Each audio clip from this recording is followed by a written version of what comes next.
Welcome into this new edition of Inside the Huddle right here on High School Cube News, brought to you by Danley's Garage Builders. Brian Chimino with you once again with Mike Clark of the Sun-Times and Beth Long of Fox Sports and Scout.com. Championship weekend is among us. Games taking place in DeKalb this weekend, and we're going to talk about those. But first, Mike, let's talk about a couple of the semifinal games. One of the big ones, Loyola in Class 8A, knocking off Stevenson 15-14. This is about the third or fourth time that a school in the postseason has gone for the two-point conversion at the end of the game, gotten it, and won. These coaches are just insane. Yeah, you got to kind of like it because, you know, as conservative as NFL coaches and a lot of times college coaches are, I mean, I've seen it happen quite a few times where high school coaches will get down to the end and they will go for the win every time. And the thing that it kind of amazes me is that a lot of times it actually works. And then in Class 6A, Richards beating East St. Louis 7-6. We're talking about an East St. Louis offense, spread offense, that put up a lot of points this year. This looked to be, you know, kind of a tough matchup for any team from up here going down there. But Richards got that early lead 7-6 and made it stand up. They had a couple of punt blocks by Savon Robinson, one of their key defensive players as well, and that was one of the things that held up. I mean, Richards' defense has been really good in the playoffs, so, I mean, it can't be too much of a surprise that they played well there.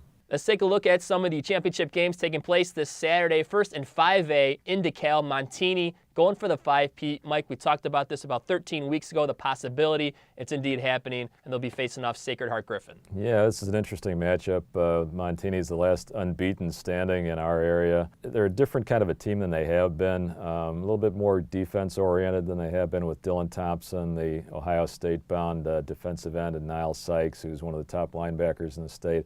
The other thing is they don't really have the run game that they've had in past years. They've always been kind of a pass-first team, but this year they're really a pass-first team. Sacred Heart, on the other hand, they set the state scoring record already, and they've still got another game to play.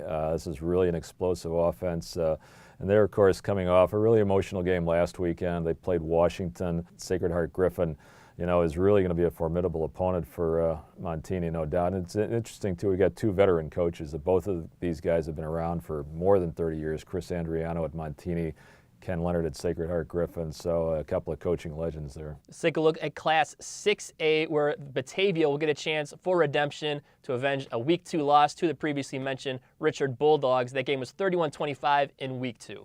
Yeah, I saw that game, and you know, there's a lot of talent on the field there. Batavia is kind of been pointing toward this year. Since last year, they went 9-0 in the regular season last year, lost in the first round to Downers North, and that kind of gave them a little bit of a spark for this year.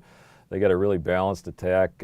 Micah Coffey, their quarterback, Anthony Scatia, their running back. They've got some other good players on defense, Anthony Thelk, Michael Moffitt. Richards, on the other hand, you know, as fast a team as they've had, you know, maybe since the glory days under Gary Corhonen.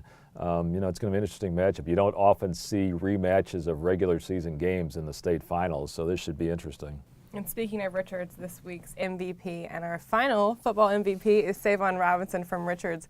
Got to give the Bulldogs some love, certainly on the MVP side, and their defense has been unstoppable, so looking forward to letting you guys know a little bit more about him.